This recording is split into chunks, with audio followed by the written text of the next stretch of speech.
First, let's start with studying the LP spaces when p is not equal to 1 and is not equal to plus infinity. So if it's any real number strictly greater than 1 and obviously not equal to plus infinity. Reflexivity. We know, well, we don't know, but the theorem states that LP is uniformly convex for any p in between 1 and plus infinity excluded. So thanks to this theorem, we can derive that LP is reflexive thanks to Millman-Pettis theorem. So LP is reflexive. It means that the dual space of LP is LP. Now let's look at the dual space of LP. Now again, p is not equal to 1 and is not equal to plus infinity. It's any real number greater than 1 strictly.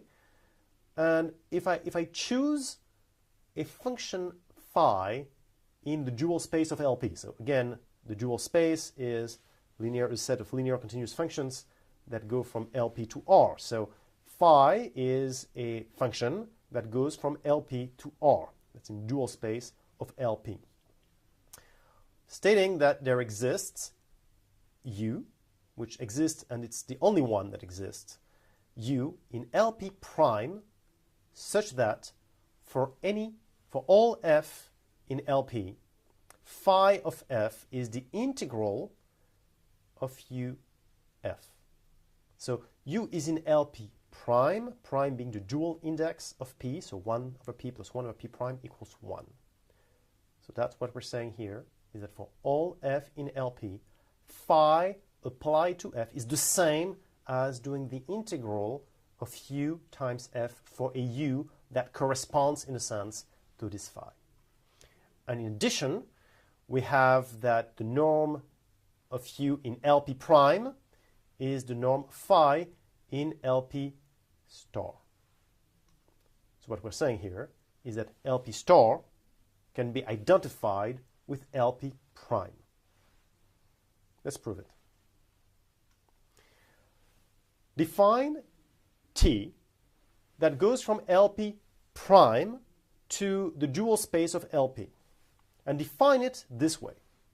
For U in LP prime, as we know, T of U is going to be here in LP star, so it's going to be a function from LP to R.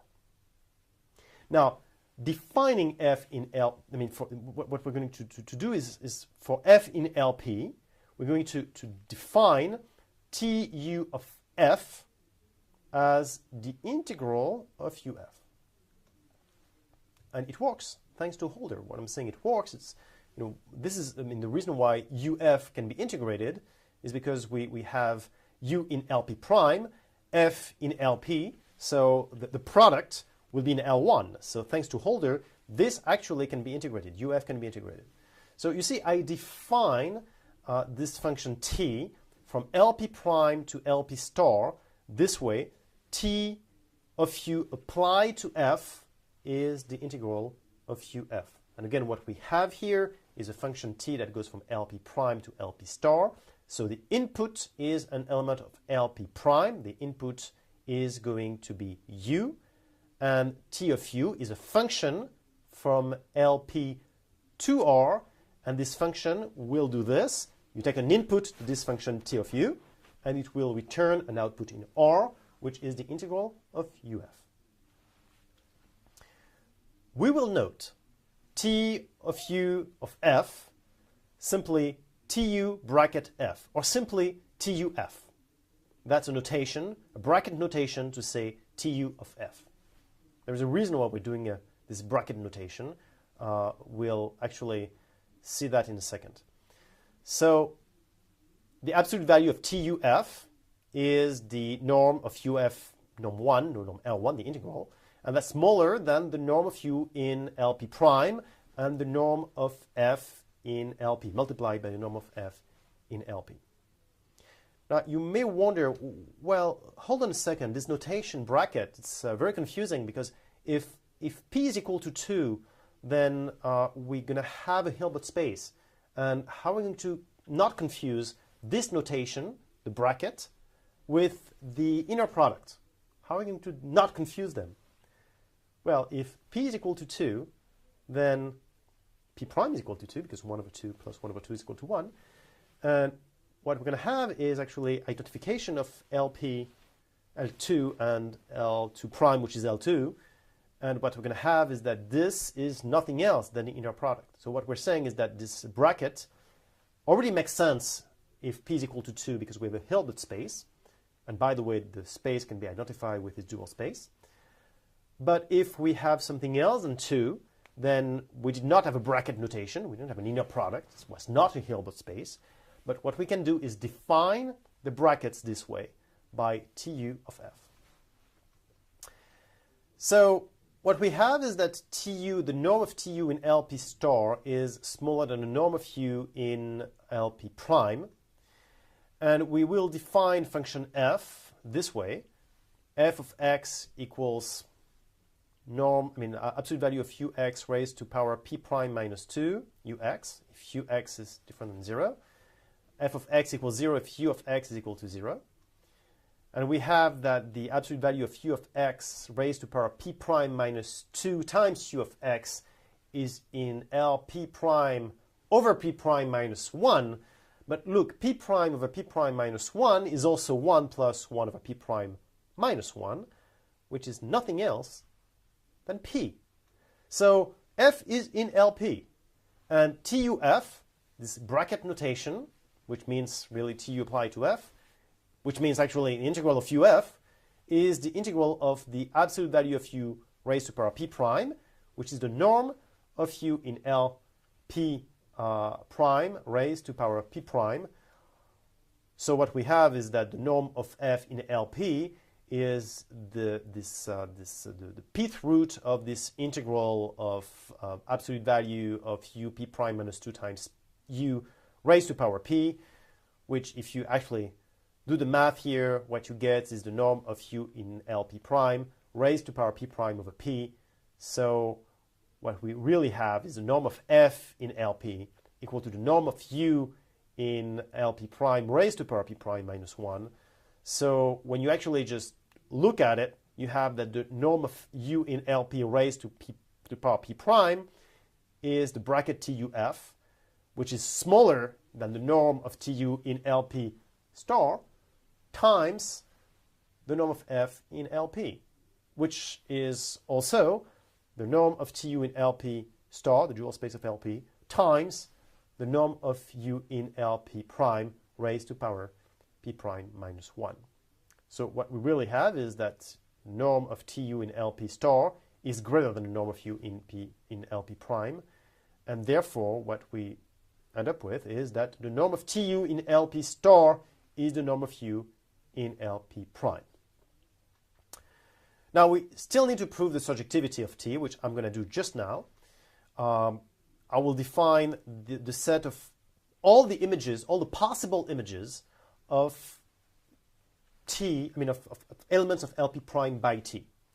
And this set is closed. Let us prove that it is dense in LP star.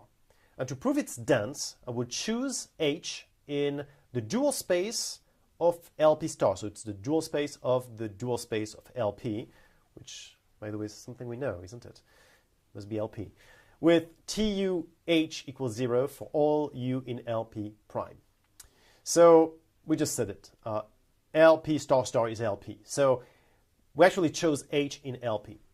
And the integral of UH is 0 for all u in LP prime.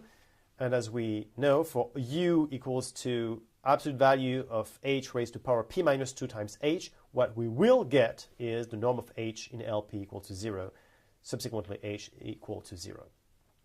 Almost everywhere, of course. And that is exactly what I need to prove. So T is surjective. Now, separability. LP is separable for any p in between 1 and plus infinity not included. So again, p is not equal to 1, it's not equal to plus infinity. And what I'm stating is that LP is separable. Proof? Well, let R be a family of multi-dimensional intervals with rational ands. So think of you are in Rn, and what you do is just products, Cartesian products of intervals. So it's really like bricks. If you're thinking R3, for instance, what you have, you're dealing with bricks. And in order to make sure that you have a countable family, what you do is you make sure that you have rational ands. And this way, actually, all of these bricks are really a countable family. And if you're thinking about a plane, then rather than bricks, what you have is like rectangles. And you're thinking of R, one-dimensional, what you have is just basically intervals with rational ands. And you can actually prove that this is a countable family. So what we have is an element of R is the Cartesian product of intervals. And again, both ends are in Q, the set of rational numbers that can be written as the quotient of two integers. So this R, this countable family, with multi-dimensional intervals with rational ends, is included in omega. And E is the set, if you choose E to be the set of the characteristic functions associated to these elements, because R is countable, then E, which has exactly the same number of elements, so to speak, is countable as well. I would like to prove that E is dense in LP, meaning that any element of LP can be approached as close as I want by elements of E. Well, let's do that. Let's prove this. Let's choose an element in LP.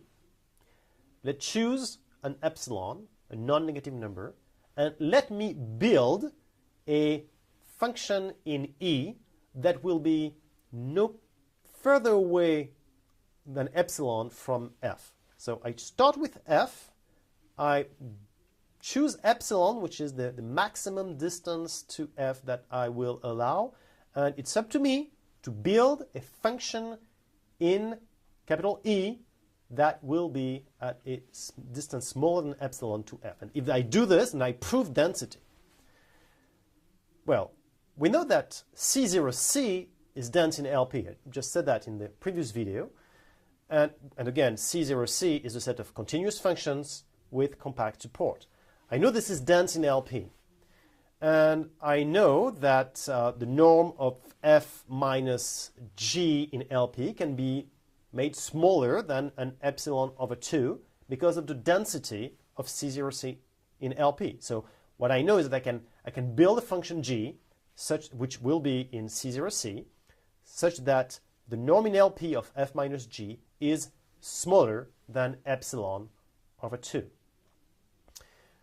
Now, let M be the measure of the support of G, wherever G is not going to be equal to 0. And let H be epsilon over 2 times M raised to power 1 over P, the pth root of M. The reason why I choose this H is so later on we will have nice things that will end up to the epsilon I want. So somehow here I'm putting the rabbit in the hat, and I will get the rabbit out of the hat in a few seconds or a few minutes. Now, H, defined this way, will be the step between my continuous element, my constant elements that will approximate my functions, that is C0C. So here in red, you can see G. Just give you an example of a continuous function. And what I will do is approximate this function G by, you see these little intervals here that will be constant. And what I'm saying is that I make sure that whenever the distance between two of these little segments here are more than H in that change segment. So what I want is make sure that I'm no longer in a situation where I have two elements, two segments that are at more than H one from another. And if I do this, then obviously these blue segments here allow me to build a function phi, which obviously is going to be in E, right? I mean, it's going to be characteristic functions of intervals, obviously, and multiply possibly by constants. And what I will have here is that I build a function phi such that g of x minus phi of x is smaller than h. And the H is the H here I chose, and I chose it in such a way that when I compute the LP norm of this, then I find epsilon over 2. So this is when I get the rabbit out of the hat. I get this smaller than epsilon over 2. That was smaller than epsilon over 2. So what I have is that F minus phi will be smaller than F minus G and plus the norm of G minus phi. So that will be smaller than these two things that are, each of them are smaller than epsilon over 2. So F minus phi, norm LP, will be smaller than epsilon. Therefore, I'm really in a situation where I have density and separability has been proven. Now, if you paid attention, I did not use the fact that P was strictly greater than 1. So in the proof that was just given to you, it would continue to work if P is equal to 1. So what I'm saying is actually for L1, separability will hold. However, the proof fails when P is equal to plus infinity because of the density situation. Of course, just because the proof fails doesn't mean that, that L infinity is not separable. It just means that we did not prove it. And I will not say now if the L infinity is separable or not, because I don't want to spill the beans at this point. I will just say that obviously from the proof that we have right now, we have that LP is separable for any P between 1 included and plus infinity. Even though in this particular video, we're only looking at LP with P greater strictly than 1 and strictly smaller than infinity. Now, I mentioned it before, but I would like to mention it again. When P is equal to 2, then LP is L2, and that is a Hilbert space. The bracket FG will be the integral FG, and because F and G are in L2, the product is in L1. So what we have is that equipped with this inner product, L2 is a Hilbert space. So you see this bracket notation is really an inner product when we have P equal to 2.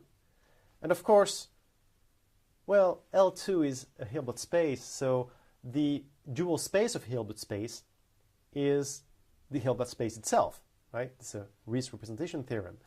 So what we have is that the dual space of L2 is L2, and this, of course, is consistent with the fact the dual space of LP is LP prime, where 1 over P plus 1 over P prime equals 1. Obviously, 1/2 plus 1/2 is equal to 1.